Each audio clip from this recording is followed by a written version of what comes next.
New, and thank you very much for coming this evening. Really appreciate it. Good to see you. And Tom Brunn is going to help me run this meeting tonight. First Vice President duties. Yeah, so thanks. And we're going to start off with our federal BRT update and project overview, goals and timeline with Ryan Noles and Marion. Thank you, Marion. If you guys want to just go ahead and get started, it'd be great. Do I need the microphone? Cool. All right. Well, I don't know if I told you the last time we were here, but some of you look pretty familiar. So nice to see you again. If I haven't met you, I'm Ryan. I work with Colorado Department of Transportation, Region 1. So we cover the Denver metro area, Denver County, all the way to the top. But my program, what I do at CDOT is I focus, and my team focuses on building bus rapid transit, which is a new thing for CDOT. We're housed in the Division of Traffic and Safety. So BRTs, in a lot of ways, are really oriented towards those two things, as we'll talk about here in a moment. But we started the Federal Boulevard project in late 2023, and we're about a third of the way through design now. We're going to start the push towards our final design later this year, in coordination and collaboration with the Federal Transit Administration. So they're overseeing our environmental work consistent with the National Environmental Policy Act, NEPA.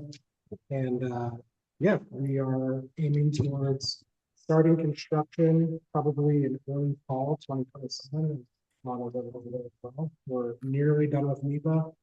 And so the rest of the project will be very focused on final design. So really dialing in the details of the engineering, things that go along with building a project like this, including subsurface utilities, lighting, water, drainage, intelligent transportation systems. I've learned so many acronyms. Makes sense. But yeah, so with that, we will also be focusing heavily on preparing for construction. So I know that one of the questions you all had this evening was to talk about potential construction impacts. So I could talk kind of high level about what our approach is there. We're still looking at details, but feel free to jump in at any point if you have questions. Treat it fairly informal. So just a reminder, the project is 18 miles long. It extends from 120th Avenue in North Westminster to Dartmouth Avenue in South Denver. The service will connect east on both ends to termini on the north end of the Wagon Road Park and Ride, so it's just next to 25 and the 120th exit. And then on the south end, it will terminate at the Englewood Civic Center rail station.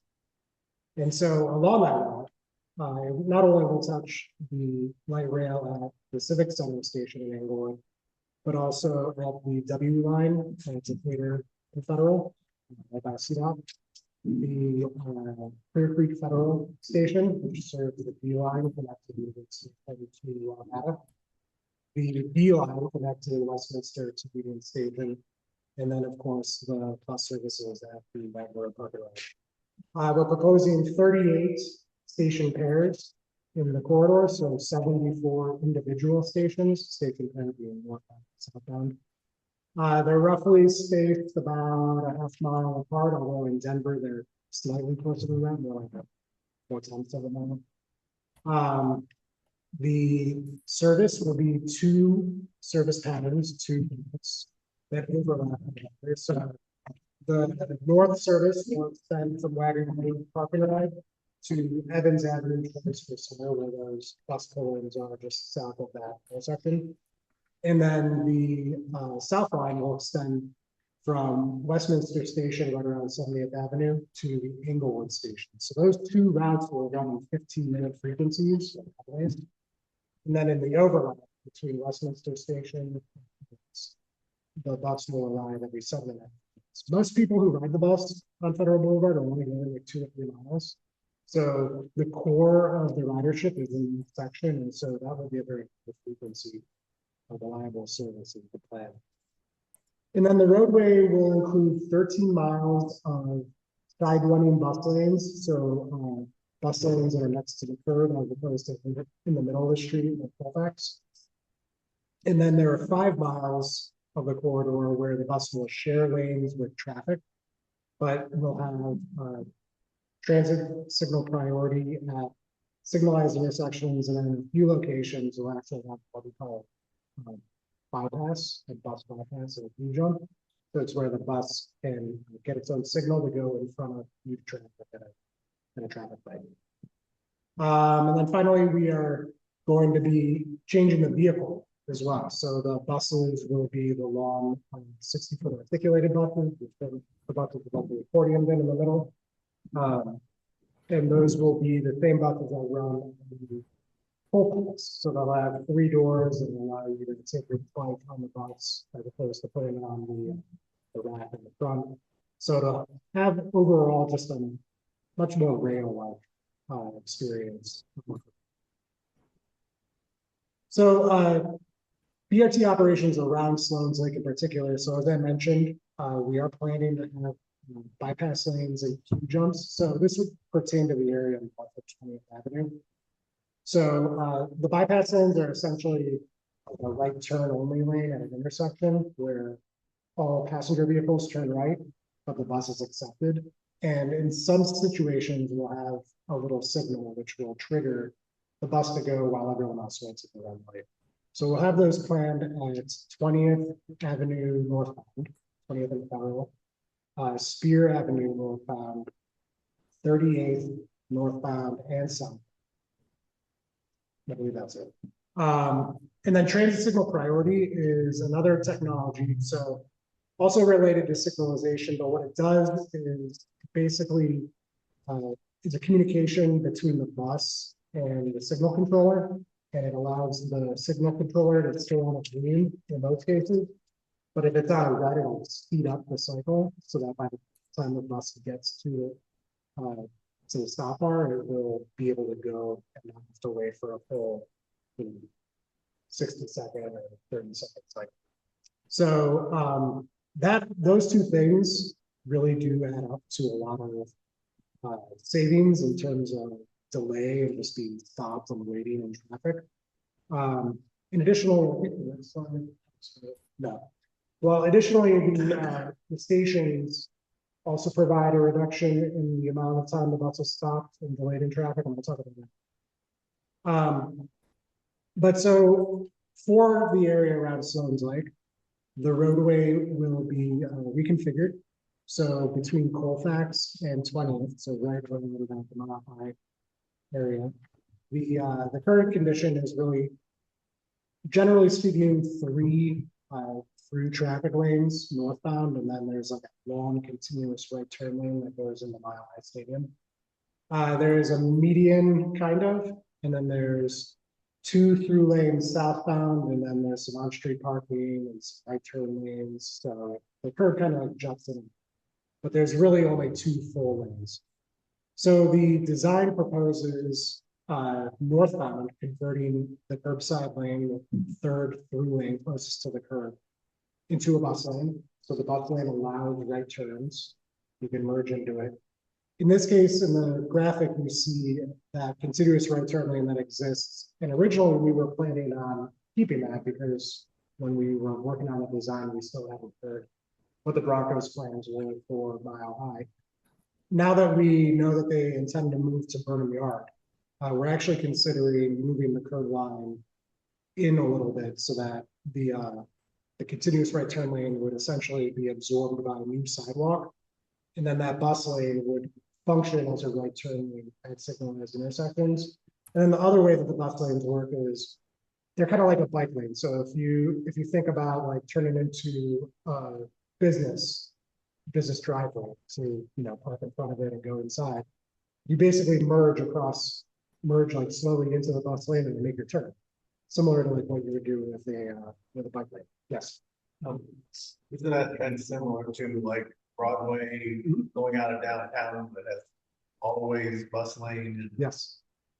Very similar to that. you can jump in at your risk and turn?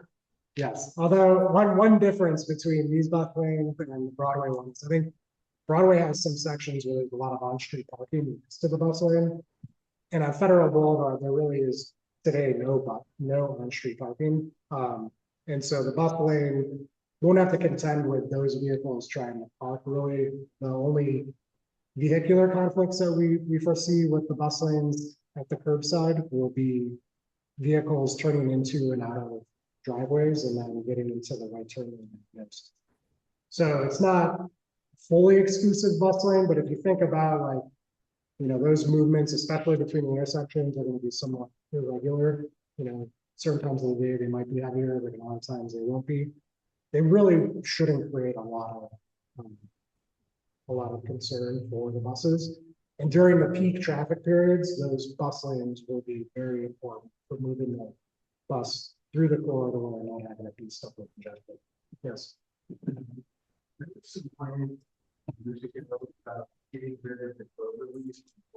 Yes.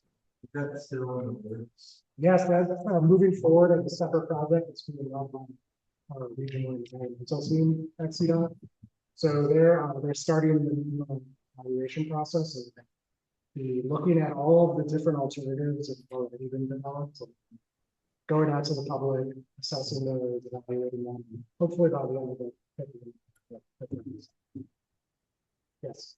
What lessons have you all learned from Colfax? That's a good question. This problem. Yes. Lessons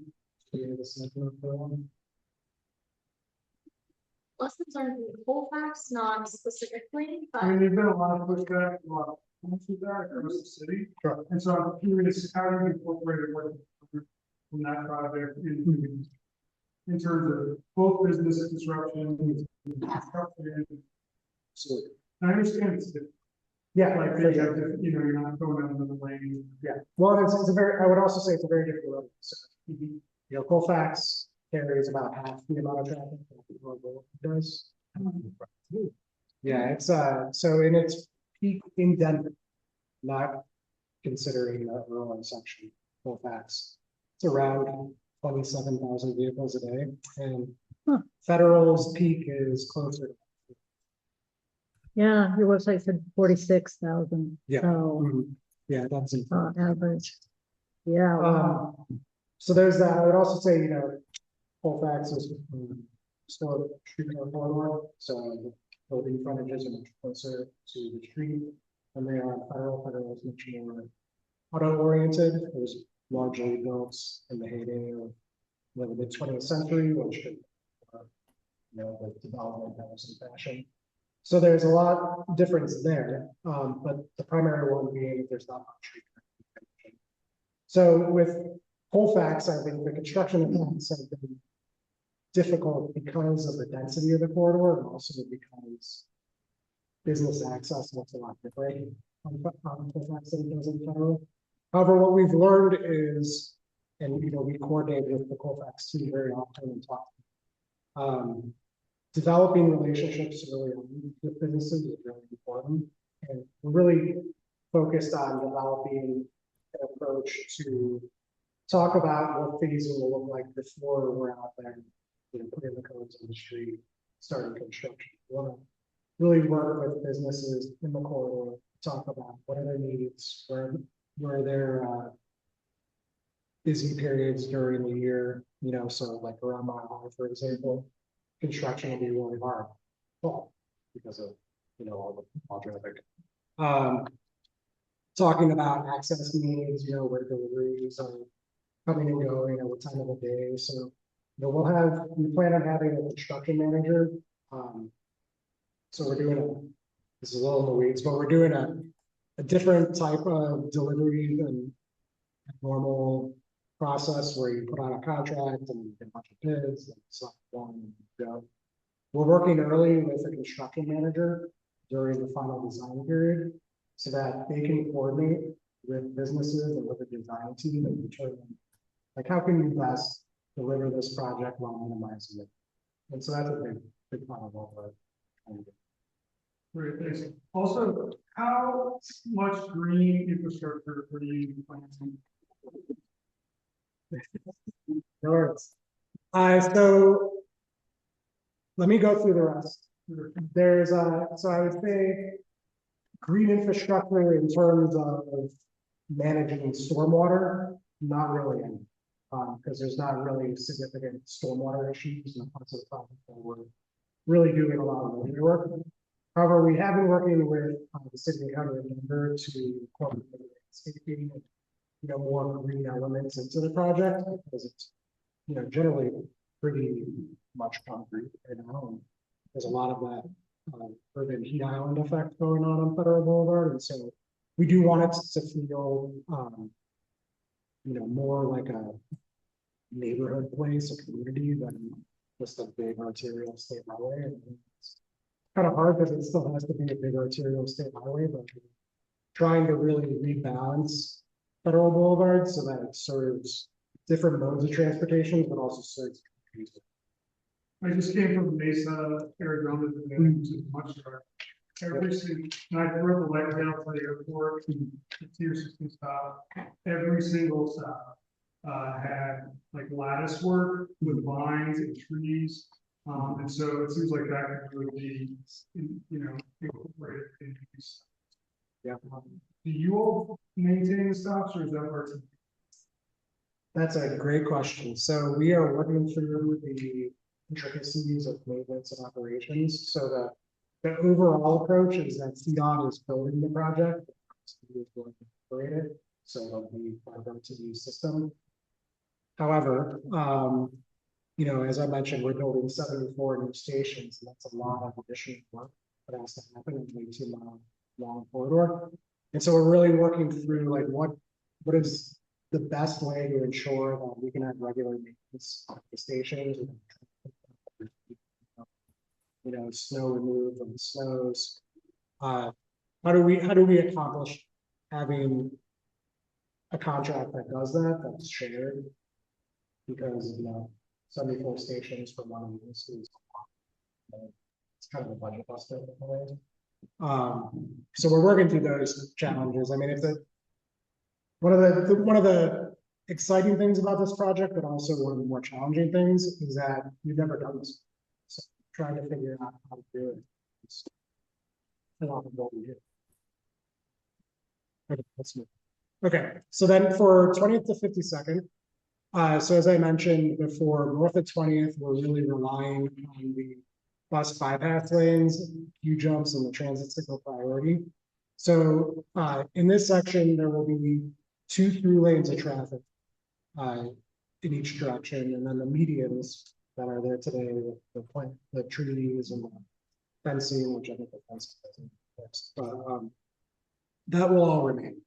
And so, one of the challenges in this section was ideally we would have a bus lane, but the traffic volumes are just high enough that we're pretty worried about diversion to the neighborhoods, neighborhood streets. And so we did a pretty significant analysis of that, and it's all projection, right? So like maybe we open this up and the things that we projected are better or not as good as we thought they would be, then we can make adjustments. I think one of the good things about side running BRT is that it's a little more flexible than the summer running BRT. For example, in this section, we'll build the stations where they need to be if there were going to be a bus lane at some future point. So I think we've heard a lot from the community and a lot from folks who want to see more done towards, promoting transit, promoting pedestrian networks and bicycle networks. And I think there's certainly opportunity there to reassess once this project is open. But for the time being, we are concerned that not having those 2 through lanes could end up diverting a lot of traffic into the neighborhoods So that's the approach for. What is it? It's the TSP. Excuse me, transit signal product. Yeah, so that's the thing I was talking about where the light stays green. So then what that looks like now, I mean, with this approach where the buses will share lanes of traffic, we're still doing some pretty significant work in this part of the corridor. So for example, in 26, you're familiar with this right turn lane into Safeway. The bus stop is actually farther down the street, and so we're going to move it much closer to the intersection so that it's closer to the crosswalk, which is controlled and safer to use than trying to run across 4 lanes of traffic. And then we'll also bump out this corner here, and so in that section where this shelter would be towards the end, in that section in the foreground, there will be opportunities, things like landscaping or public art, things that community improvements. Are you gonna redo that cement, like for a typical station, would you be redoing the cement? So I guess that's a cost. Is if you're gonna have to go and redo the cement anyway, or you're just gonna take existing infrastructure and put in whatever those trash cans. No, so we'll be redoing the cement. You'll see in a moment here. But what we're doing is we're going to be putting platforms for the stations. So very similar to what's being built on Colfax, only not quite as long as the ones on Colfax. But then we will also have nicer shelters, canopies, which you'll see in a moment. But the curb height at the stations will be about 13 and a half inches, which is almost about the same height as the floor of the bus. And so the idea there is you can roll right onto the bus if you're carrying your bike or you're in a wheelchair, you're in a stroller. So it makes the level.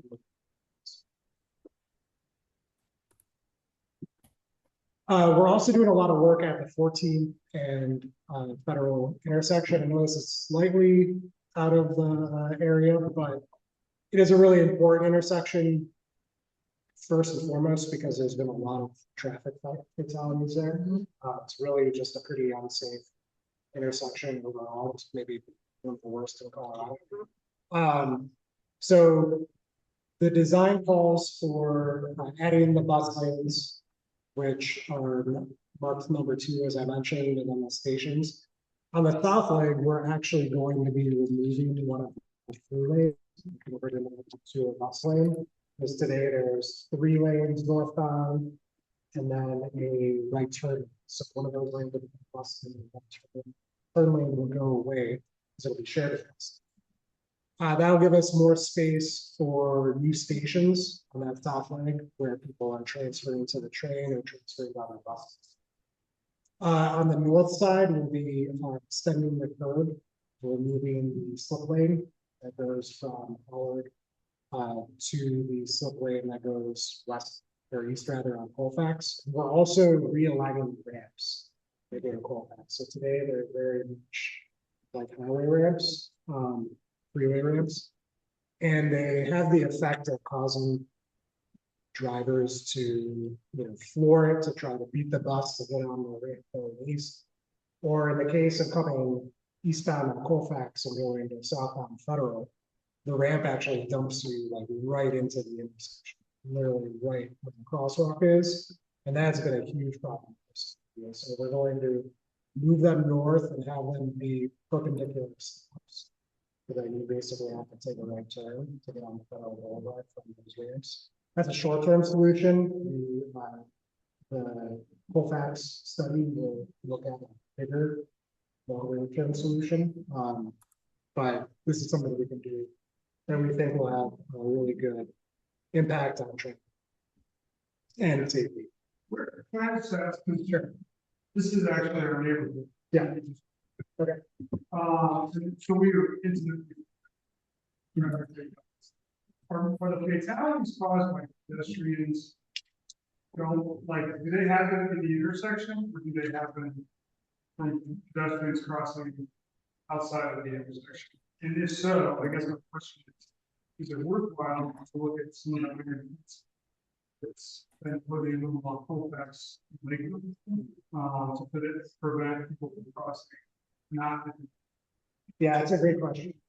So there actually was some, let's see, is it median? It's not 2 or 3 years ago now. And the last time it was, we just didn't listen. Yeah. But I think that's something that we could maybe revisit. But yeah, to your question, I think it's kind of all the above. People are crossing outside the crosswalk, trying to catch a transfer or, just the innovation, whatever it is. So, that south leg is a really important condition for us to focus on. We're gonna have windows, which will, so today, Dottie actually put out some yellow posts to kind of slow down left turns without people and stuff in the middle of the street.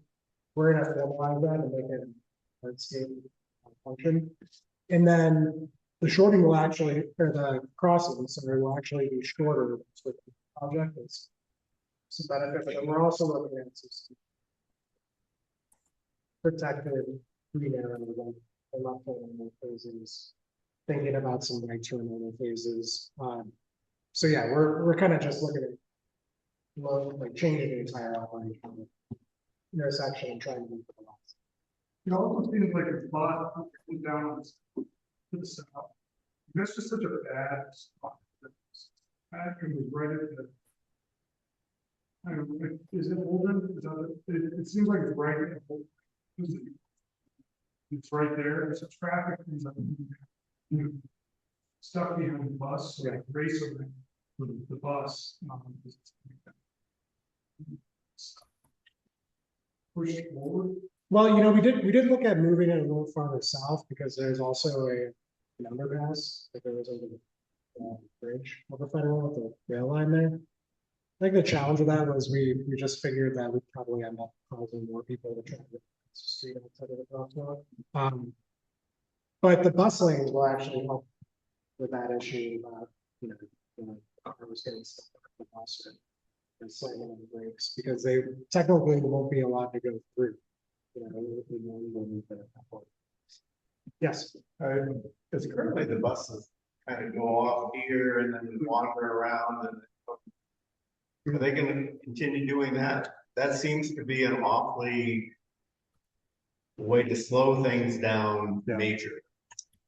Yeah, for the short term, they're gonna do that, but I know, so the 15L is the bus that's gonna be replaced by the Colfax BRT, east of Broadway. And so I think the routing for that one might look a little bit different once the BRT opens on Colfax. And then the 16, we've actually been talking to RTD about a potential reroute behind Federal, so kind of behind the CDOT building there on Decatur, which could potentially help with that as well. But I mean, ultimately, it's not a great situation. We've looked at a few different solutions. What about just buying workers and having the bus come in? Take out the curb, just have the bus come in. Yeah, I mean, that traffic is. Yeah. But at least the liquor store is closed now. The liquor store is. They can't open, just be open as a liquor store for 4 more years.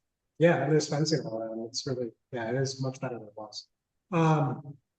Yeah, it's not a bad thought. One consideration we have with BRT is that generally speaking, we don't want the bus to have like a pull off on the traffic because that generally slows it down.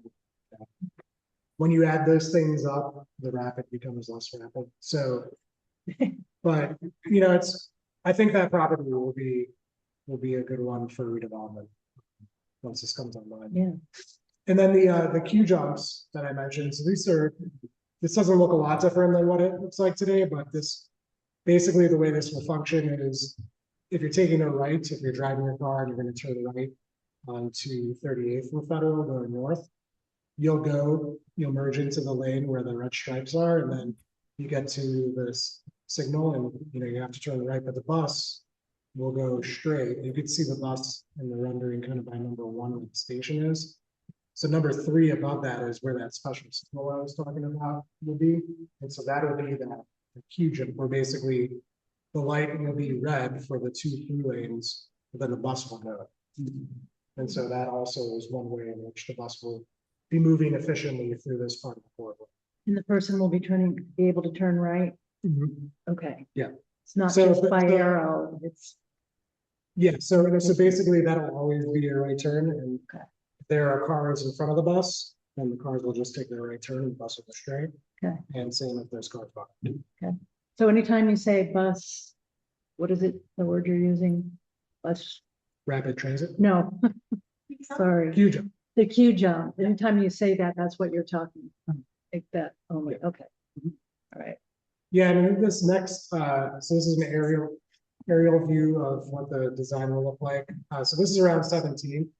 So you can see kind of what I was talking about in terms of the bus lanes on the curbs and then the 2 through lanes in each direction. And then we'll have left turn lanes at signalized intersections. Those will remain. That right turn lane to the left of the image, as I mentioned, I think we're going to probably move the sidewalk out. So, so basically where that blue shading is would be where that turn lane is today. But then the stations are those red boxes. The purple in front of them on the road, that's what we call a bus pads with the big concrete connect bus to stop on. It helps from the stopping bus tearing up the asphalt. But then the red will be the platform, and the pink, little pink box in the red is the station canopy. So you can see the red is the 13-inch high platform. So there's a sidewalk basically behind this station here, and then those wings where the Morgan's pointing, those are the ramps that'll go down to the 6-inch. So those will all be ADA compliant. And then as I mentioned, you can see the driveway aprons. Those are like those sketches right there. Yeah. So that's where, you know, if you were wanting to go to that business and you're driving, you would just merge into the bus lane and then turn in. But then otherwise, the bus lane is exclusively for. And then this is what the design will look like around 23rd, where we have the mixed traffic section. So this was actually a pretty challenging intersection. So initially we wanted to have the northbound bus lane, which is on the screen, on the other side of the signal, because that we call that a far side stop, and what it does is also reduces the amount of time the bus gets stopped at a traffic signal. But if we would have done that, we would have really impacted the parking for Tucker and Pueblo. And there isn't really a better way to get to that parking. It's probably going to cause a pretty severe business impact. So we have been thinking about business impacts through the design process. You know, as we started, we've been really thinking about how are you going to get in, you know, these businesses do rely on parking. You know, naive about that, yes. What's the easy thing, the name? Family Star. Family Star is going away and you put an 8-story park. Where is that? Just to the south of High Performance Car Wash. Oh, okay. Part of That's what it. they were proposing. It'll be mixed for, I mean, All this Retail. will be able to ride the Yeah. BRT. And all of these, maps of the preliminary design, these are located on the website, so we have, all of these.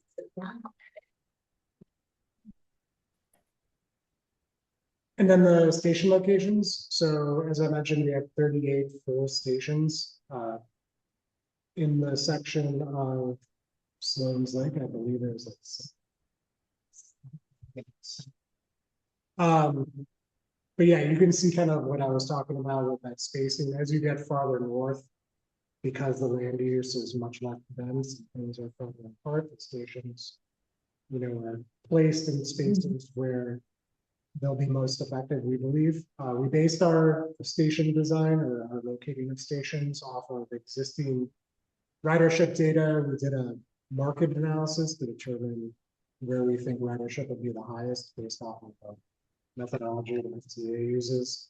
We looked at ongoing developments. So there's quite a bit of development happening in Westminster, and so we tried to make sure that we were serving those developments as well. But you can see in Denver, it becomes much more, you have like clusters of stations around kind of really busy parts of the corridor. With the cursor, could you point out where the Evans and Federal down by Lincoln High School? Right there, 'cause that's a lot of bus traffic. Yes. Yeah, and that'll be a huge transfer point for the BRT. Instead of random, last time somebody was here, BRT, I think there was a question about funding. Is this, is everything funded? Let me talk about that one. So that's a yes. So these are just some examples of what the bus stops look like today on the Federal. I think you're all pretty familiar. So we have to spend a lot of time here, but the stations that will replace those bus stops.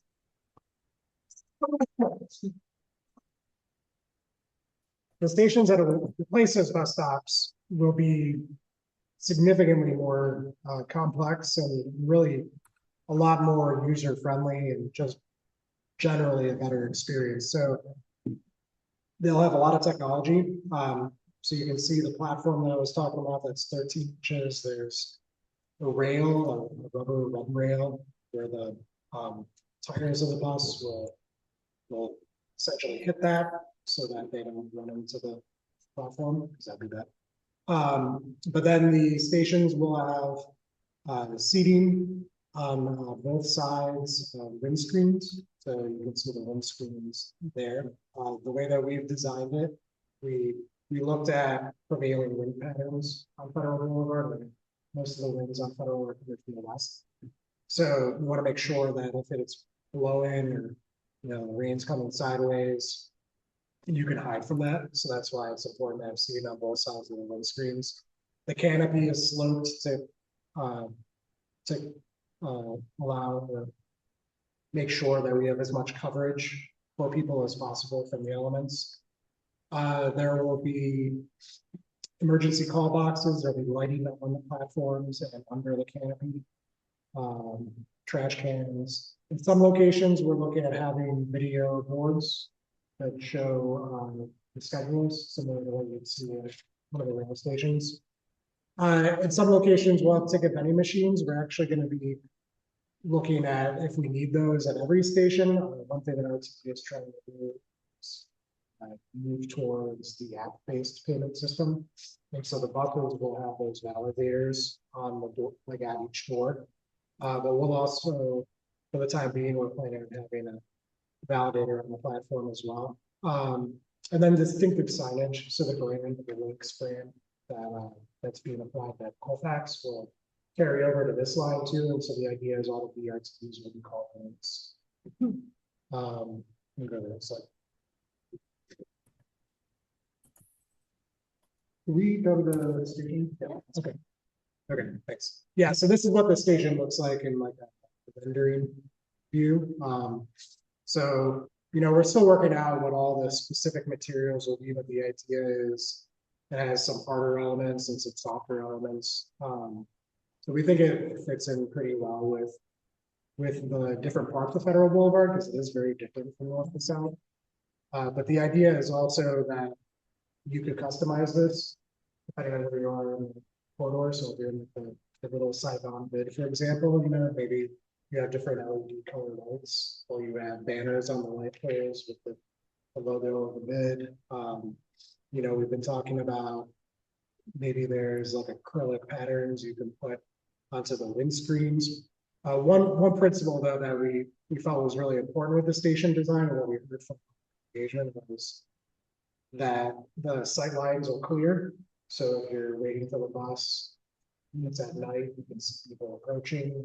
security was really important to folks.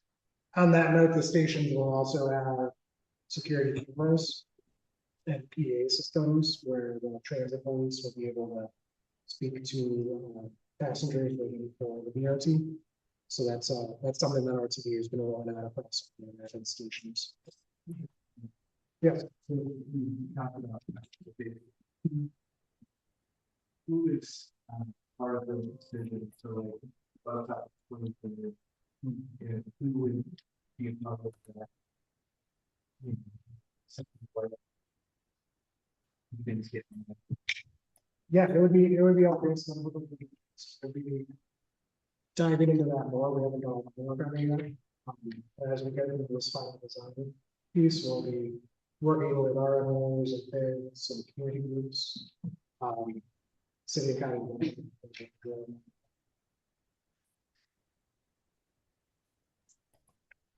Yeah, and then the station design was also, and really a lot of the design was based off of pretty significant community engagement. So we've been going to a lot of RNOs. We're doing a lot of pop-ups in the neighborhoods, festivals, trying to talk to people about the project, get feedback. We recently had 2 open houses at the end of October of last year, then we had 3 in May of 24.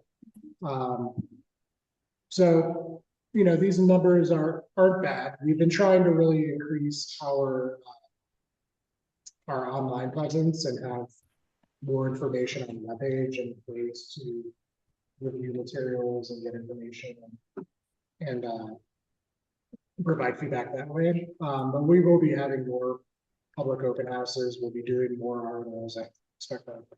I hope I come back. But yeah, so feedback that we've gotten, particular to the stations. So some of the color palettes we were looking at, the one ultimately that was most favored was the one we just saw. We asked people about what are their priorities for the project if we had to phase it. We were talking about last year. So I guess I'll go into that one. So we kind of have plan A and plan B in this project. Plan A is the grant that we're pursuing with the Public Transit Administration. So it's a little bit different than a normal grant process where you create an application, you send it in, and then it gets evaluated.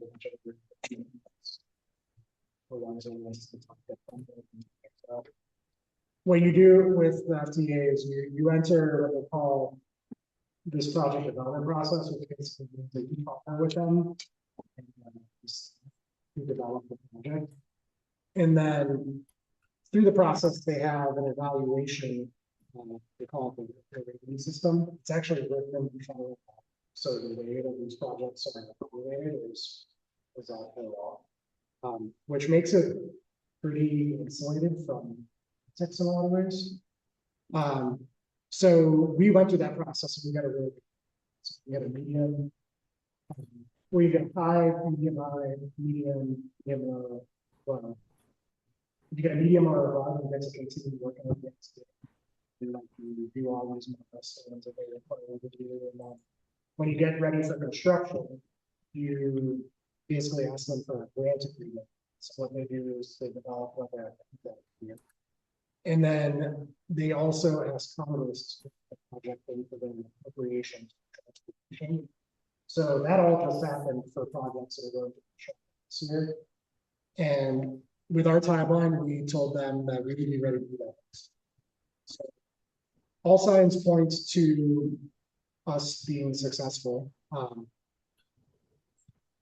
With the caveat that, you know, there could be complications. There have no complications with that.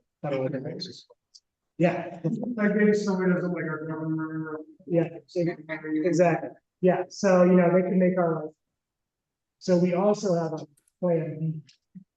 So the plan B is, we have our CDOT 10-year plan, and in the 10-year plan for each region, we're strategic projects. And so Federal Boulevard is one of them. So we actually in the 10-year plan created phase one and phase two.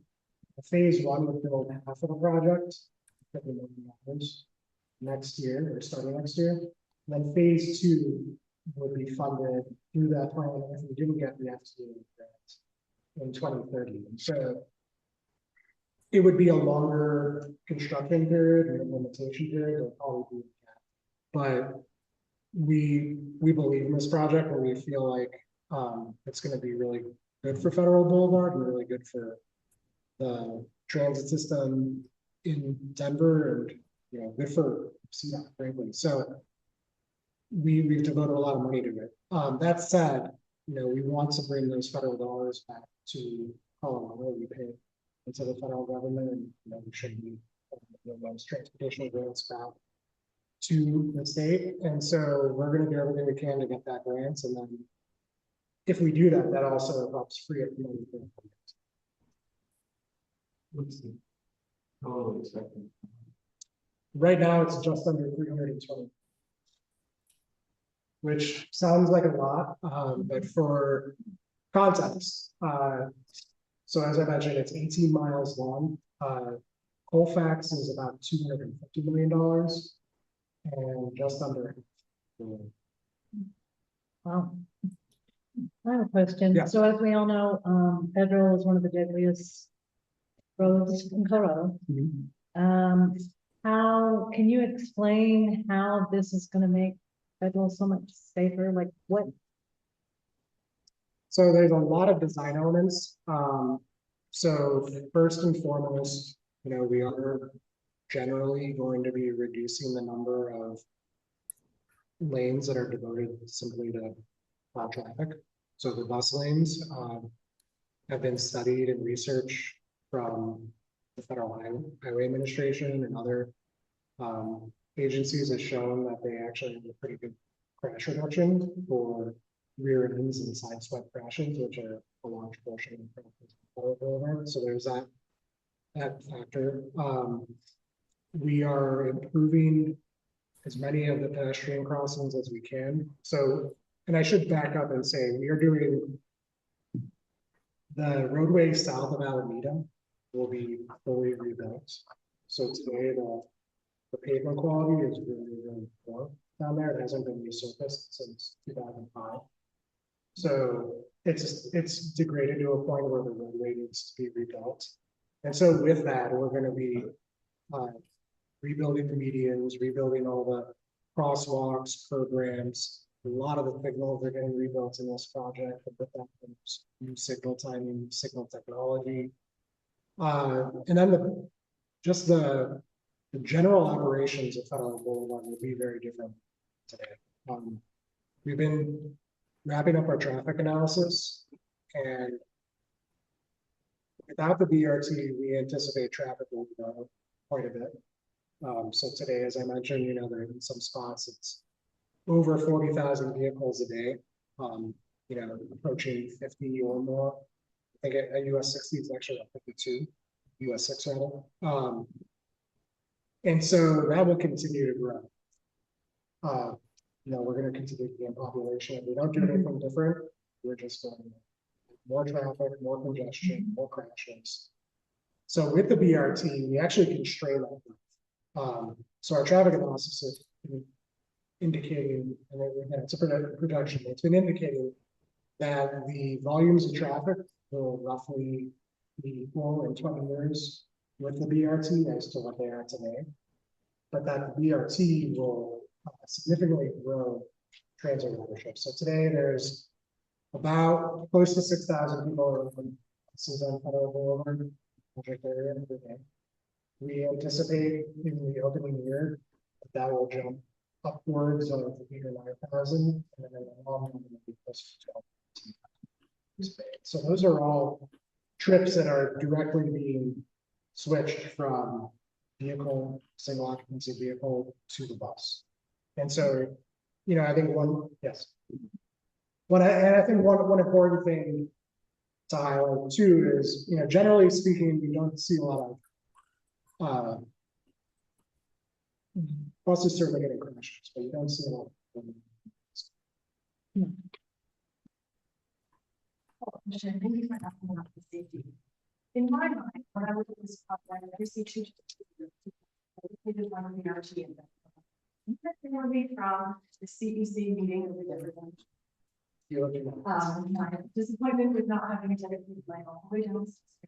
So my question is, when you say BRT is safe because of SLCG, I'm not seeing how it's going to be. It doesn't get a dedicated lane, which is I understand. That's where you get the traffic. Yeah. How do the streets where we are right now? Well, those are the Yeah, that's a very good point. I would say that the, you know, the benefit of the contribution from something that I just mentioned, you won't get that. You know, it's challenging because we don't disagree that a bustle, but the trade-offs we feel will be such, at least in the short term, that, you know, we might end up going in and having to remove bustle. It's not something that we do. It's still there to be technically. You know, I think we also want to make sure that we're able to continue to do the BRT projects, and so we get a lot of pushback because of, you know, angry people with the project, and there will be angry people. Of course, with any transportation project, but you know, we don't want to build an expectation that BRT is going to just cause headaches, because that really just degrades our political support. And then, you know, we have a bigger picture in mind that really fill the gap between local bus service and regional rail, like the light rail, the fast track system. And so in order to get there, there's a little bit of strategic thinking. We're relying on this. I will say though, and I think I probably mentioned it at the round today, it's not a hard no. We don't think that bus lanes could never work there. It's just that our modeling right now tells us that it will likely cause diversion into the neighborhoods, and that's not something that we've heard would be accepted. Yes. I'm really excited. Really positive. Federal and the neighborhoods, surrounding communities. Yeah, I kind of think I really appreciate the thought you put into how it's going to impact. You know, I do think I agree with you. Like, if you did put a dedicated bus lane, I do think it would probably divert the neighborhood streets are very narrow. And we're already seeing a lot of increased traffic. Could I increase risk for, you know, kids running around the neighborhood?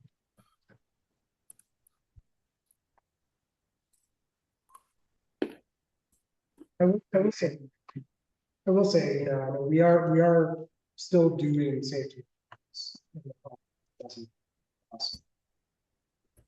So we are looking at improving crossings, bumping out to where we can, you know, improving the signals. Like I mentioned, like a lot of signals that we rebuilt, and so with that will come better pedestrian crossing phases, and, you know, generally better sequence points. Certainly with the BRT and the transit signal that will put as well. So you know, we're trying to be. It's a challenge. It's hard to get the things that could potentially be negative impacts. You know, how those weigh against the positive impacts. Yes. And 25th, they, you know, recently installed that safer crossing. Oh, yeah. Do you like it? Yeah, I was there when they. Cool. Yeah, we are potentially looking at some more. Oh, they were amazing, I think. It makes me feel comfortable crossing federal, if that's even possible, right? So next steps. So you know, as we wrap up our NEPA process, we'll be continuing to do outreach. And we'll also be sharing some of that analysis online. Probably you'll see a traffic study up there. sometime soon. I think, you know, one of the goals of this project was, you know, when I talk about trying to create better travel options on Federal Boulevard, the thing that we've had in mind is, you know, people are probably not gonna choose to take the bus unless they think it's convenient. And so, you know, we've really been thinking about, okay, well, with the frequencies, we think that, you know, you're not gonna have to think too hard if you're making a trip on Federal Boulevard. Maybe you have to think a little bit harder with the transfer, but, you know, with the bus coming every 7.5 minutes, if you miss one, it's not a terrible thing that can wait for the next one. I guess I have a question about that, I'm sorry. Yeah. Interruption, but like, what you, I guess you were explaining earlier that Federal Boulevard doesn't have the commercial district set up. Well, I guess I'm curious to your point earlier about the increased traffic on the Union bus. What data are you seeing that's showing that this is a worthwhile project of people that are traveling up and down Federal Boulevard? Like, what are they doing if they're not going to the commercial district? Yeah, it's so It seems to me that they're needing to transfer someone. So will this actually increase the use of the bus system? it will. So, I mean, and again, they're all projections. We use a pretty rigorous model about Federal Transit Administration and apply to all the transit projects in the country that get funded from them. So, you know, we do think it's a reliable projection. You know, in regard to like where people are going and coming from, we have a general sense of where activity is most frequent, or you know, where the most activity is in the corridor. We don't necessarily, because of issues with analyze data and stuff, that we're going to be able to figure out on trips, but you know, we have ridership data and we see people getting on and off. We have a lot of information that you can look at.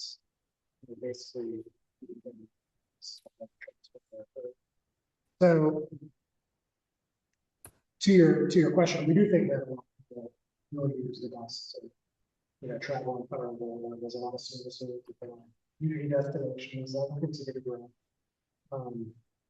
You know, the rail line connections are pretty important because those are higher frequency services. And then a lot of the buses that cross the road and also more high frequency than, you know, buses and other places. Yes. I'm sorry, like United before, but with the stadium moving, how much is that going to impact your projections? Because I don't know if they have any statistics on how much the ridership is for all the events at the stadium. Because I mean, it's not just football games that they have. Sponsors. Yeah, you know, honestly, when we were doing the ridership model, we were pretty lengthy conversation with the head modeler at the LTA about that, and because we wanted to include trips to and from Mile High, and he basically told us, so those people are going to Mile High on the way. We're just guessing. So we didn't include that in the ridership. That said, with whatever development happens there, well, we don't know what it'll be, but you know, if there's housing in there or, you know, employment, like that will bump up our edge. I'd like to jump on to keeping some firsthand together. They really are pretty writing. So if we want to and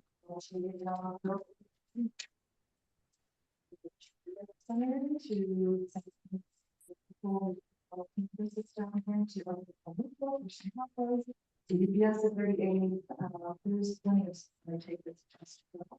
And thinking about pullbacks, it's kind of like if you build a pullbacks has a large draw. I think Harold is too, and I think people, if we give them the infrastructure to use it, and we'll come see we have an amazing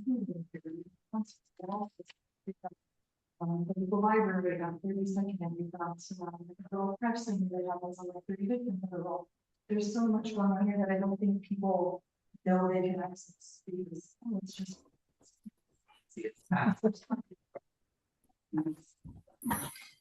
things that I just feel like it's gonna draw. I don't see any people as far as such a. Yeah. Yeah. Federal has so many special, before this meeting tonight, one time, I used to 7 a.m. grab dinner real quick. And there's just no place like it anywhere else in the city. It's just so unique. And there's so much of that. It's gonna be, our goal is to connect people to federal better, but also to really support the communities. It's gonna be a big focus for our next steps.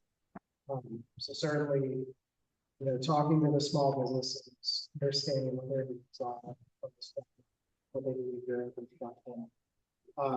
we're hoping to develop some or replicate some strategies that other transit agencies have used in Seattle. Some transit have been really good about developing like commercial spots for businesses and corridors where they're working, so like supporting businesses just through like pro bono marketing essentially. So that's something we're looking at. We're looking at trying to help businesses plan for what business revenues might look like during the construction period. So and that's what they're getting into. So yeah, a lot more to come on that. But I would say, one of the really important things for us is we want to serve the people that are using it today better. The bus system doesn't always work well. Certainly I'm putting a role where the buses can be late, stuck in traffic, but speeds are pretty slow. But with that traffic analysis, we do see the gap between how long it takes to travel on federal in a car versus in a bus. It's like really minuscule. And if that holds true, if that analysis holds true, then that will be a huge one. So I'm gonna do one question. Yes. Jennifer? Oh, okay, sure. All right, so I didn't hear it. Is any of this involved installation of traffic cameras? Honestly, that's a good question. We have not had that discussion in terms of traffic cameras and intersections or like speed cameras. It has been, well, it's come up, but we haven't made a lot of headway on it. I think that would have to be something that's Denver, but I'm not entirely sure, to be honest. I don't know if the state could collect like speeding ticket revenues. But there will be cameras at the stations for security purposes, but there are quite a few speed mitigation things built into the design. So in the section that we're rebuilding the street, the lanes will be narrower.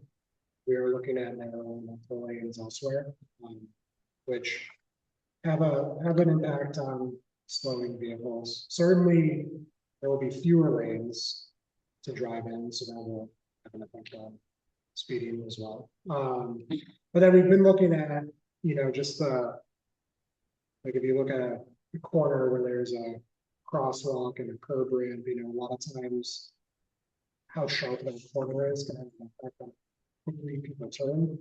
And so we've been looking at trying to make those tighter so that people have to slow down more as they turn and also have more of a opportunity to see that green in the crosswalk that we didn't have. We've been looking at all kinds of weird engineering things that cause little impacts on speeds. So but yeah, it's a good point. I think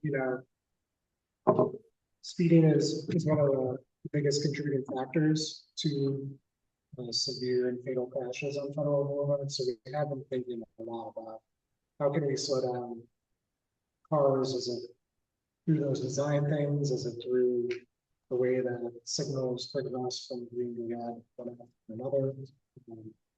So yeah, there'll definitely be more work. Yeah, so I only say that because I would be opposed to that kind of thing just because, whatever, 1984, facial recognition, that kind of thing. Just throwing that out at you.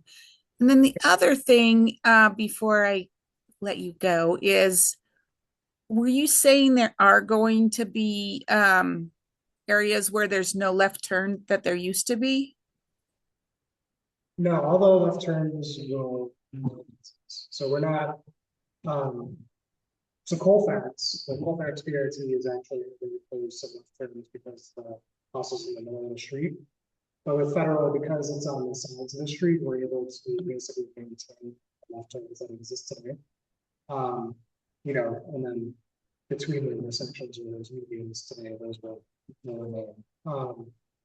But we are looking at changing how those left turns happen. Signals. So in some cases, you can turn left when it's just like a regular green light, where there's no arrow. But in some locations, that doesn't work really all that well because it causes drivers to focus on the traffic coming in the opposite direction versus what's going on, like on the sidewalk or the crosswalk. So we maybe making some adjustments there just to make sure that we're reducing crashes and that. The only reason I wanted to give that input is we were talking the other day, and probably has nothing to do with busing, but on 44th and Wadsworth, how you can't turn left anymore. Do you know what I'm talking about? You go off onto these little off ramps, and it is so confusing.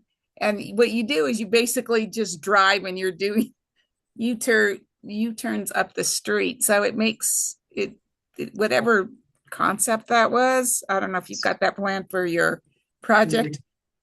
I don't think that worked because we were more. It's affectionately known as a Michigan left. Yeah.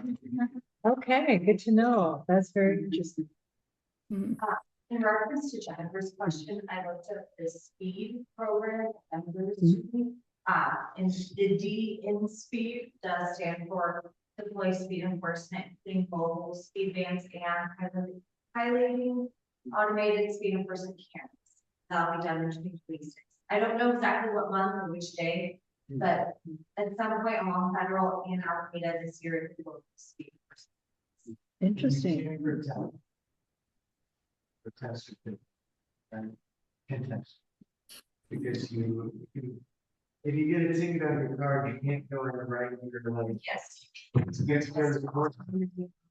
You have to schedule the hearing.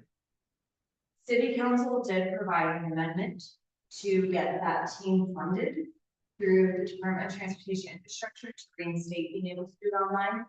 And it's up to the mayor whether he uses that earmarked money or not. The party hasn't. The City Council did find money to reinstate that. So that is something we weren't very happy about. So yes, that is accurate. We have to schedule a hearing. You have to go down, park, maybe parking, schedule a hearing, and then come back like 2 or 3 months later for the hearing. So I would say also so those tickets that you get from the speed cameras or those violations or something, so they're basically just a fine. It's not you put points on your license or anything, but you have to be going over 10 miles an hour over the speed limit. So basically you have to go 11 miles an hour faster than the posted speed limit or more. And so for federal road, I mean, interesting 46 miles per hour or more against speed limit, which at that point, if you hit another car or a person, like you're looking at pretty serious bad. One thing that we are looking at through the design is actually lowering posted speed limit for all of Denver. Yay! That's great. Down to 30 then?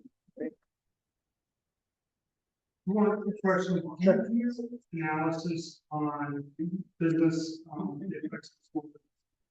when you do like per Colfax, and how many businesses fail during a construction project? Yeah, it's, you know, it's, yeah, I have. Talking to the Colfax, I think the challenge around it is, like a lot of it is, you know, it's just kind of a weird time in the interest. So, you know, like a lot of smaller restaurateurs and breweries are struggling. And then like you add a construction project, and that could be the thing that's from right? But it's hard to like, it's not always. I mean, do you all set goals like no business law, no net business loss for, you know, a certain area of construction, or I mean, how do you? We don't generally do that. I think what we try to do is support businesses. More because, again, you know, your business may not be doing all that well in the construction. But there are other businesses that may be doing well and they can make it through the construction. So there's a little bit of, that you blame it on the project, or is the project just like the last thing that for things that. Well, but it is the, you know what I mean? Like, Yeah, I mean, it can be a flex thing, but it is the. Right. Process of a business to go under, I just didn't know. Yeah, I mean, I think that's been a lot of, you know, they were struggling at the beginning. BRT came along. I think it's an easy thing to point to and say, this is why we're closed. I live on. Like I'll say, like, there's this place in Chapel Time, used to be and I go there all the time, but recently they like messed up my business. So he doesn't want to come, and that's like, they have the business path between him and I, because he doesn't want to do it. We've always watched. He lost his business, and Well, I mean, there's all these other factors. yeah. But I mean, I think we should, small businesses are struggling so hard, and so I just didn't know if in your plan, you could find ways to start small businesses as you're doing this construction. Definitely, we are looking at it. You know, I think also that, so BRT does generally have a positive impact on small business. You know, so like any construction is impactful to a business. It's happening.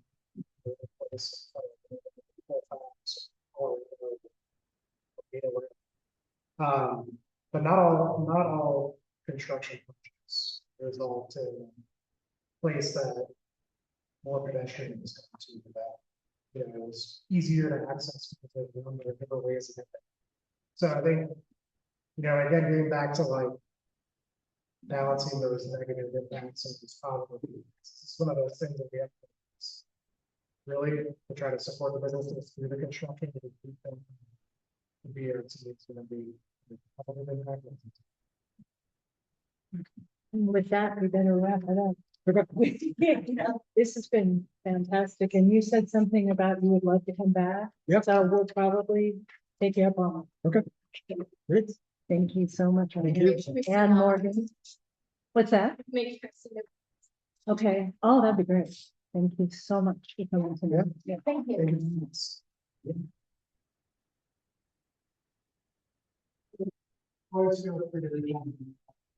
Alessandra, I don't see you. Oh. Last time I saw, they nearly died. Last joy first. You can decide what you're about. No, don't die, laptop. Okay, Yeah. but I'm in now.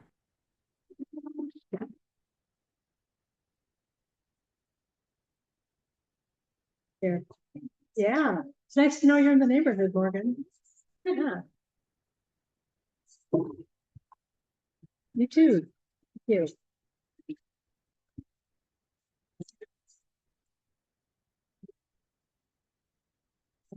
Behind me.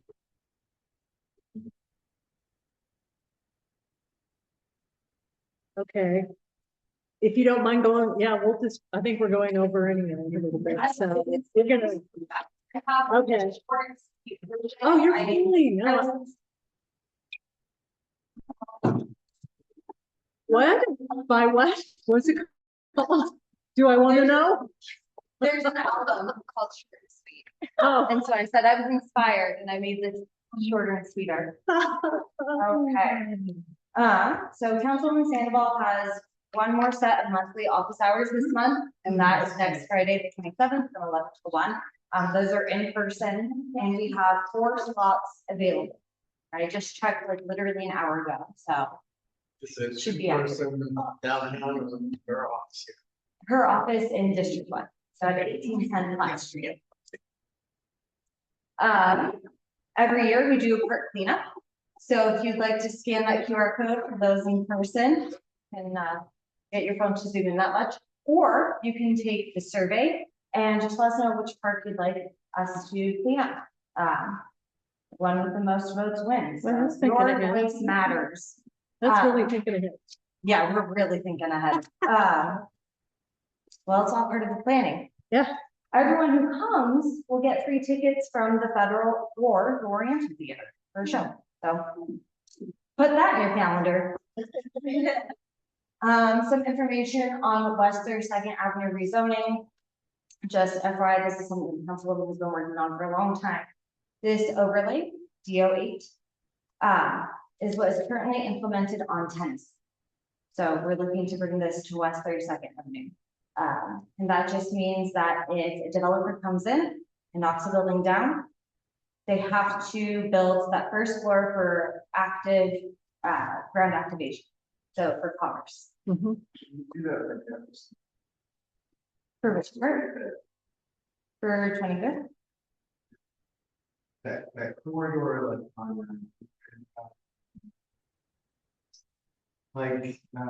it's for all the business. That There's some more, Yeah. Just on the little strip, so like, if there's some commercial on the bottom floor. We can look at it. It is a very, like, this has taken years. So we can look at it, but don't expect anything next. No, I'll definitely bring that up to the group. If you'd like to watch or sign up to speak, there is a public hearing Monday, March 2nd, 5:30 p.m. And you can speak in person or virtually. Local art updates. So Sloan's Lake got 2 new 7.5-foot steel and ceramic sculptures. That's what one of them looks like. I can't remember. I think that one is the community one. It's meant to represent like a mosaic of people. But there are 2 new ones if you'd like to check out Rocky Lake. There will eventually be one in the spring. Those are all the details I have. That's rendering of what it'll look like. It is not a finished product, but Exciting. your bond dollars at work. So the first tranche of the vibrant bond dollars just got approved. The one that's going to be the most important, I'm assuming to all of you, is the Sloan's Lake Aquatic and Environmental Health Improvements. So that just, the first tranche got 500,000. I forgot what the total number is. I believe it's more than that, but that's the first tranche. So they released it a little bit at a time.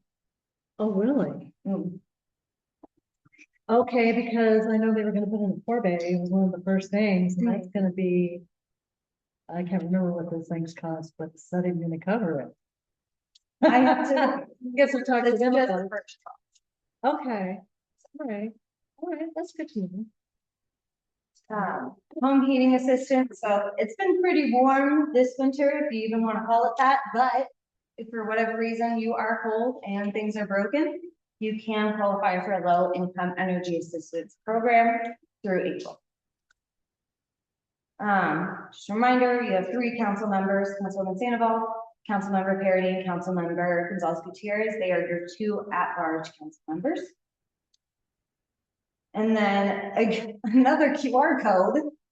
If you aren't signed up for our newsletter, please subscribe because we share a lot in there, more than what's in this. This is meant to be very neighborhood specific, but if you want to see more bigger picture things, or if you wanted to know that you could volunteer to read to dogs on Valentine's Day, that's that information.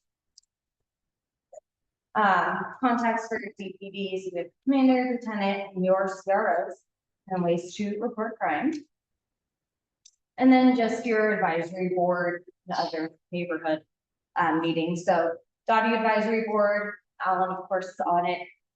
Actually, Deb, Alan, and Elizabeth Morales from Coalition of Active Living Community all met to talk about 23rd and Irving. So me and Alan have had conversations about it. I've had conversations with Councilman Sandoval.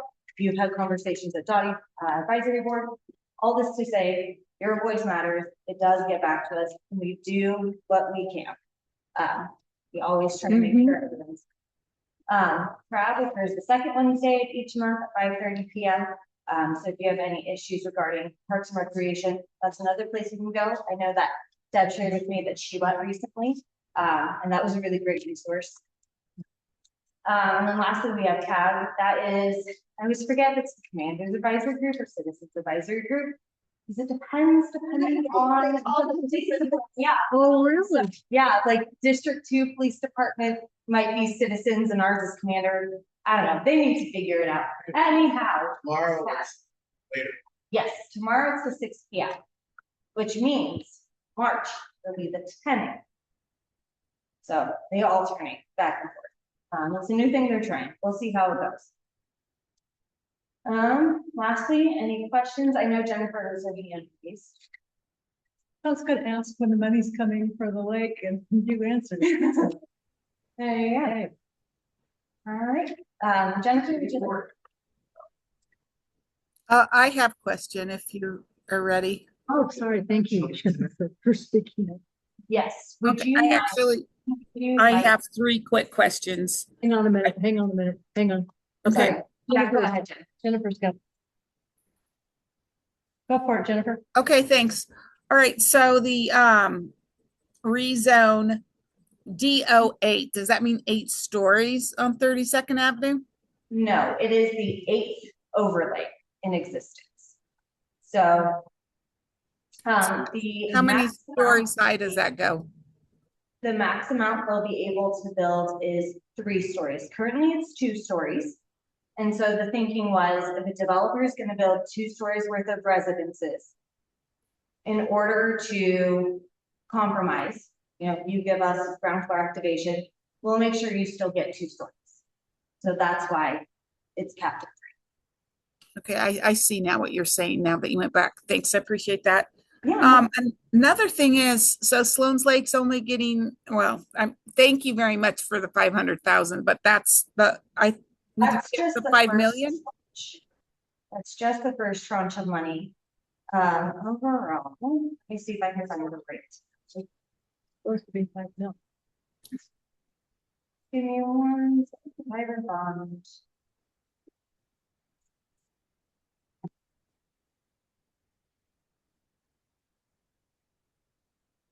You want the list?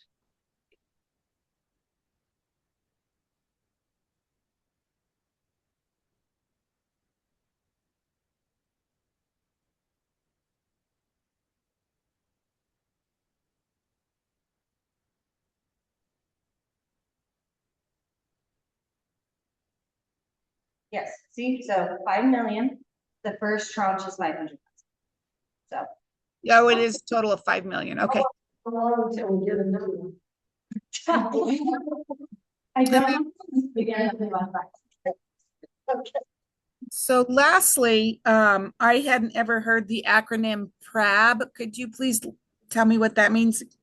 Well, I've talked about PREB every month for the last 2 years. So it stands for Parks and Rec Advisory. Oh, okay, great. I got it. Yeah. Thank you. Does anyone have any other questions? You're good. See, I brought it. Short and sweet. Thank you.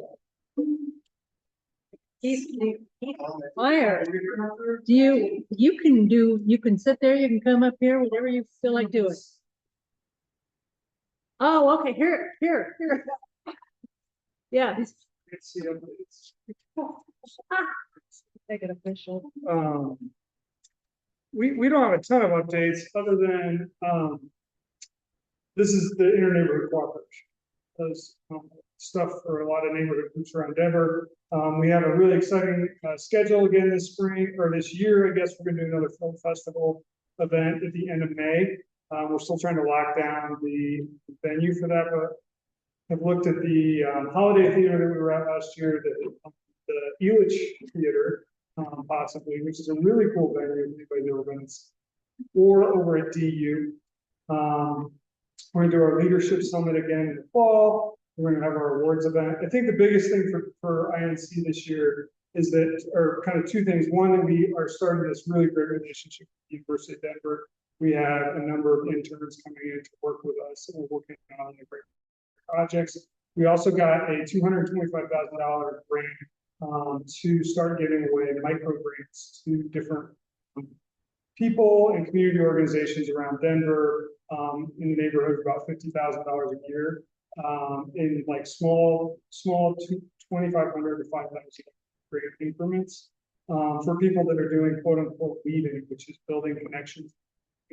So we're really excited about that, and really excited about, we have to stand up kind of a whole advisory board to kind of oversee that grant making, but we're really excited to get that going. Trying to incorporate this kind of community connection spirit across. Introduce yourself to people online. Oh, my name is Keith Meyer. I'm with the Air Neighborhood Cooperation, a delegate for students like citizens group. But you're also the And I'm also the president. All right. Sure. Thanks. Thanks, Keith. Okay, I am gonna let you go ahead and talk to you. And then I will go over the boat house real quick. Oh, wait. Sorry, there's a happy hour. Oh, We were gonna have March for March. The third Wednesday. the fourth? Is it the fourth? Third or the fourth. Okay, it's the Figured out first, today. Wednesday. Yeah, it's gonna be a Greg's Greg. Kitchen. Greg's Kitchen. Cindy just called today, so from happy hour, Greg's Kitchen, March. Uh-huh. And there's trivia in it. I'll send out an email. Yeah, we went there once a few months ago, and it was great. Good food, great service, intimate environment. So it was just nice. Yeah. Hi, everyone. My name is Jude Ayala, and I used to live over here by Sloan Lake for about 32 years. I'm no longer here. I'm here across town in Virginia Village. I was off on the board for a while. What I wanted to talk to you about, I promise to be very brief. I have presented to the city what I'm calling housing in homes pilot project, or HIP. And the idea behind it is that there are a lot of homes in Denver that have basements that could be living areas, but they aren't legally legal to really be rented out because they don't have the correct access. And interestingly enough, there was an article in 2023, and I forget what publication, was called Denver, the Loneliest City in the United States. And they said that 39% of the people that live in Denver live alone. And especially since we are having an issue now with people like me who are getting older and live in their own homes, I see this as a dual benefit for this program. Here's how it would work. The city, or maybe a nonprofit that can get a grant, would be able to pay for an outside access for homeowners that want to be able to use their basements to rent them out. And in exchange for having that done, because it is pretty expensive, then there would be a contract that they would only rent out to low-income people. There are several agencies that are always looking to place low-income people in homes, like Jewish Family Services, Sunshine Home Share. They can do a lot of the evaluation to match up people. And another value that I see in this, like for seniors or other people living alone, is if they need maybe extra help with yard work or something like that, maybe the renter could help with that. Also, maybe the homeowner would be interested in providing childcare for some of these people. This would be different than what Sunshine Home Share does. That's a true sharing of homes. This would be, since there's a separate entrance, it would give privacy to the people renting. It would be considered actually an ADU, even though it's in the home. I see an environmental advantage because instead of building new, you're using what space there is. And hopefully that would prevent a lot of this building that they're doing that maybe isn't needed. You know, I saw that the Housing Choices is talking about possibly doing away with single family neighborhoods and allowing, you know, more denser kind of things. This, instead of increasing the housing density, would just increase the number of people in a home. And a lot of homes that aren't being used. That if you think of all those 1950s homes with basements. I'm here tonight is to ask you if you would either be interested in such a program, like if you're a homeowner, or if you know of people that could really benefit from this. Because my next step is to ask City Council if they will do like a survey throughout the city to see how many people would be interested. But I thought I would just kind of check with some of the HOAs, not HOAs. I'm sorry, I was in an HOA for a while and I swore I would never say that word again. RNOs, to see, you know, what people might be interested. So that is my, any questions? Is this online at all? This, It isn't. no, No, it isn't. What I am doing at this point is gathering a lot of information. I've been checking with a lot of nonprofits to see if any of them have a program where it would be a fit. And so far, I'm not finding that. As far as I can tell, this might be the first in the country if we were able to do something like this. And if you think of you know, I'm going to get a hold of the assessor's office to see really how many people have basements that would be able to be living areas, to see what the potential is. I love it. I love that idea. Yeah. Everyone I've talked to, including a lot of city council people, love the idea too, but it's like, well, we don't have money for it. And so there's a lot of things to be done. I am thinking of forming a committee because so far I've been just doing it on my own, but I could really use a little bit of extra help. So if anybody is interested in that too, I think this could be a model for the country. Indeed. Someday. Very good. Thank you. Thank you for presenting this. This is great. Nice to have you. Yes. Yes. How many? My son lives a half a block away. He's on the corner of 22nd and Irving. That house that I built was 600 square feet. Yeah. Okay. All right. Maybe we'll see you at the happy hour. I know you came to at least one of our happy hours. Yeah. Once in a while, like a home kitchen. Okay. Does anybody here not seen the plans for the boathouse? Okay, well, here you go. This is basically what the layout is going to be. So they're going to preserve a lot of the historic features, the barrel vaulted ceilings and the stone on the outside, correct? And there's a new beverage and concession stand, which is exciting, right? There's going to be a place outdoor, you know, patio where you can hang out outside. This looks amazing to me. Like, I would love to hang out there, you know, and probably will. If there's any room, because it'll probably be really popular. So let's see here. So they're gonna redo the restrooms. There'll be actual public restrooms and not outhouses. That will be refreshing. When we had the meeting with this restaurant closed for the season. Oh, man. I mean,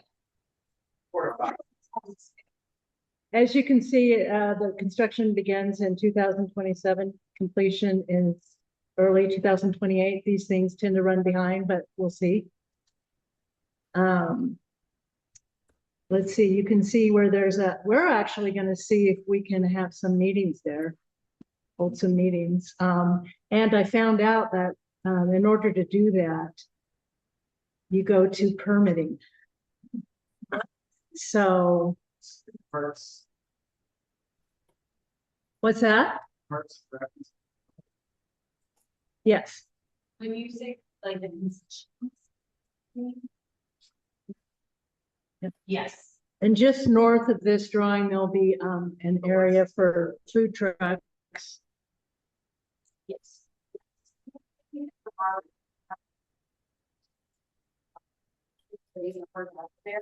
They will move out of here to that. And then they'll still be this will be a.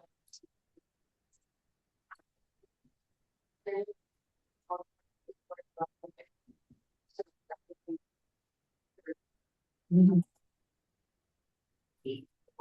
Mhm. I think this is a way of making money for DPR, don't you? Because I don't know what they're going to be charging for these event spaces, but probably. I think that's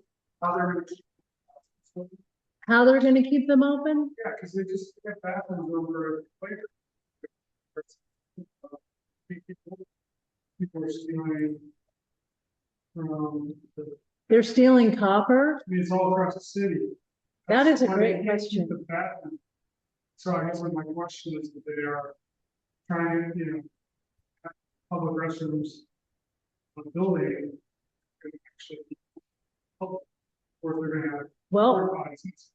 perhaps they won't have copper anything. You know? It might. I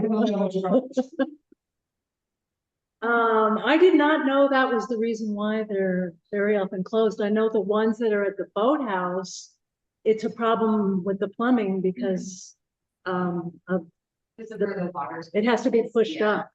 Yeah. Which they're looking to redo for the restaurant when they redo this. Oh, I would hope so. Just redo the whole thing. I don't The know whole anything system. about their- Mhm. Yeah, I mean, as long as they're open, it's thing, you can just have someone.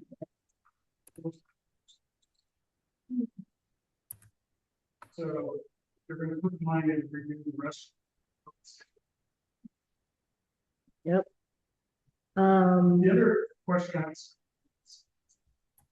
If you talk to them, I still with that letter. I don't know what the history of it sounds like. It's just very cool. But I think it looks like and Linda, great resources. But there's probably other a lot of streets. Oh. That could be included in some of the history. As well. Yes, like, can you tell us more about 1870? No, just kidding. But,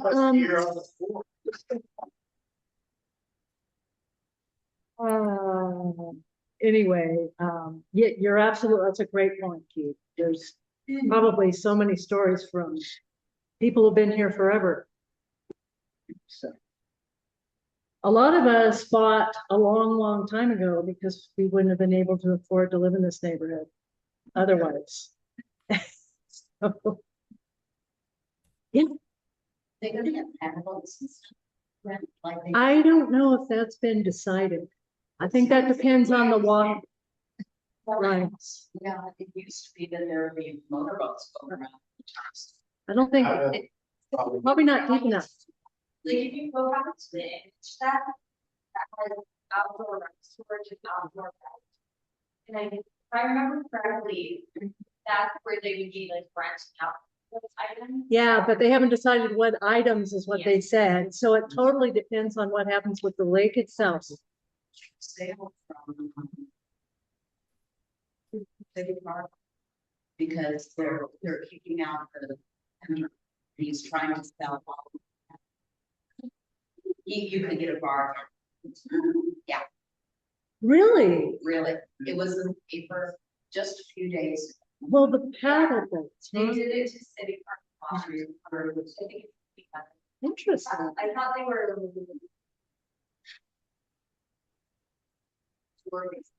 I thought, I'm not. Yes.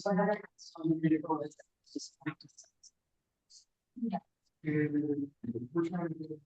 So, okay, I think that is it. We were gonna talk about, if we had time, West 23rd Avenue, these two, Keith and Michael both live on 23rd, West 23rd Avenue. And I think we need to get a conversation started. I guess tonight's probably not the night. But, I was gonna mention that I had met with Alessandra and Alan. And it was informative. You know, I was concerned after that accident there, and I'm sure you guys both have heard about that, right? That, well,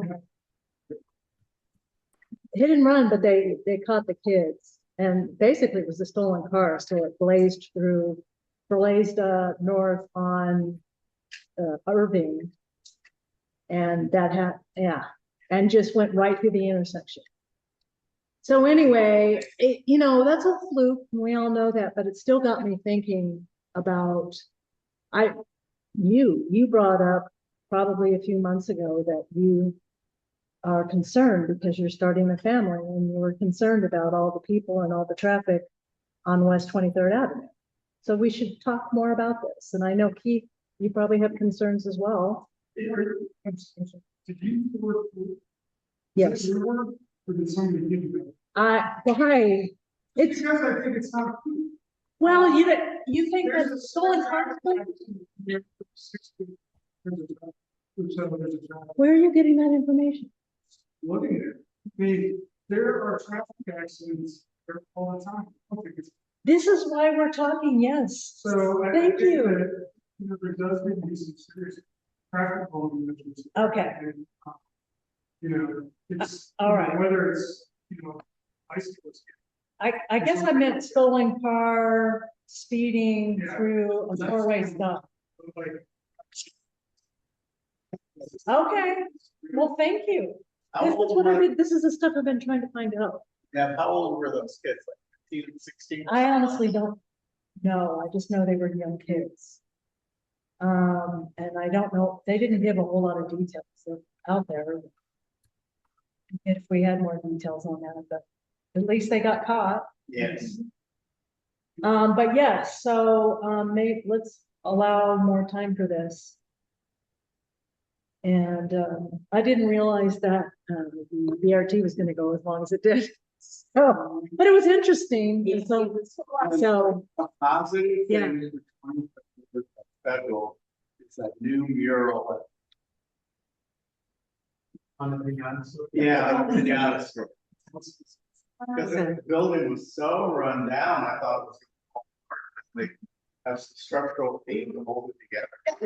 and I got one more thing to tell you, I'm excited to go here. So, found out who the owner was of the sculpture studio, the metal sculpture studio. And was invited to go there and check it out. And so I can ask my own questions. So do you guys have any questions you want me to ask? Yeah.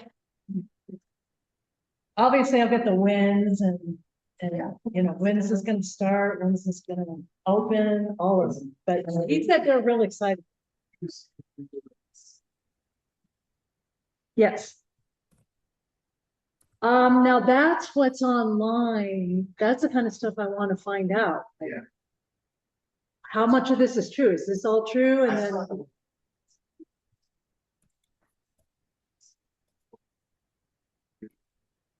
You go, you like pay a machine and then it's like almost like a. yeah, that's what it sounds like. Is it Pardon? the building owner Or is this something? I believe so. And this person who gave me the information said that was the owner, so. I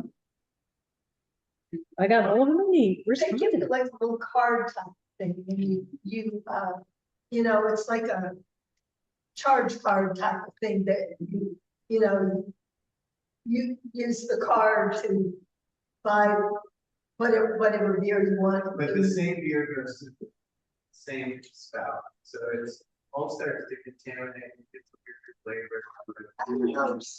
Oh, you, One I went to, okay, what did you think? well.